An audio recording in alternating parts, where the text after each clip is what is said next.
بسم اللہ الرحمن الرحیم۔ السلام علیکم۔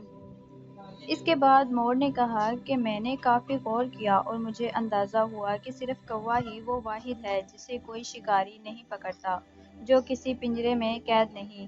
پچھلے کچھ دنوں سے مجھے یہی لگتا ہے کہ کوا ہی سب سے خوش نصیب پرندہ ہے، اور میں یہ سوچتا رہتا ہوں کہ اگر میں کوا ہوتا تو خوشی خوشی ہر جگہ آزادی سے گھوم سکتا تھا، اور اگر کوئی خطرہ ہوتا تو آسانی سے چھپ سکتا۔ ایک عقل مند بوڑھا الو ایک درخت پر بیٹھا ہوا ان دونوں کی گفتگو سن رہا تھا۔ اس نے کوے اور مور کو اپنے پاس بلایا اور کہا، ہم میں سے ہر ایک میں کچھ نہ کچھ خصوصیات ہیں۔ ہنس پانی میں تیر سکتا ہے، طوطا انسانی آواز کی نقل کر سکتا ہے، مور رقص کر سکتا ہے، چڑیا چھوٹی اور پھرتیلی ہوتی ہے۔ میری طرف دیکھو، میں تیراکی یا رقص نہیں کر سکتا، لیکن مجھے اندھیرے میں بہت اچھی طرح دکھائی دیتا ہے۔ میں اپنی گردن کو پیچھے کی طرف موڑ سکتا ہوں اور اپنے پیچھے چیزیں دیکھ سکتا ہوں۔ کیا یہ بہت اچھا نہیں ہے؟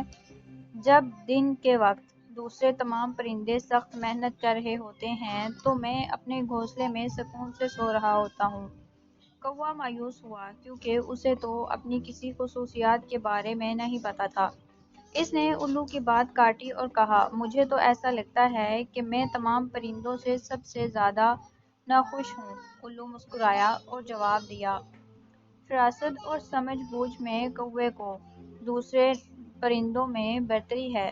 الو نے کوے سے پوچھا، کیا تم نے پیاسے کوے کی کہانی نہیں سنی؟ کوے مسئلے حل کرنے کے لیے کنکر جیسے اوزار استعمال کر سکتے ہیں۔ کوا بہت ذہین اور عقل مند بھی ہوتا ہے۔ اس کی یادداشت بہت تیز ہے اور وہ سوچ سمجھ کر قدم اٹھاتا ہے، اسی لیے کسی بھی شکاری کا اسے پکڑنا اور نشانہ بنانا بہت مشکل ہوتا ہے۔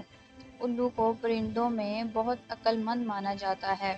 الو نے کوے کو سمجھاتے ہوئے کہا کہ قدرت نے ہم میں سے ہر ایک کو کچھ نہ کچھ صلاحیتیں دی ہیں۔ ہم میں سے ہر ایک کسی ایک چیز میں بہترین ہے۔ ہمیں خود پر ترس کھانے کے بجائے محنت کرنی چاہیے، اور جو کام ہم کرتے ہیں اس میں مہارت حاصل کرنا چاہیے۔ پیارے بچوں، اگر بغور جائزہ لیں تو ہم میں سے کچھ انسان بھی ایسے ہی زندگی گزار دیتے ہیں۔ زندگی کا موازنہ کرتے کرتے ناشکری کرنے لگتے ہیں۔ جو اللہ نے دیا ہوتا ہے اس سے لطف حاصل نہیں کر پاتے۔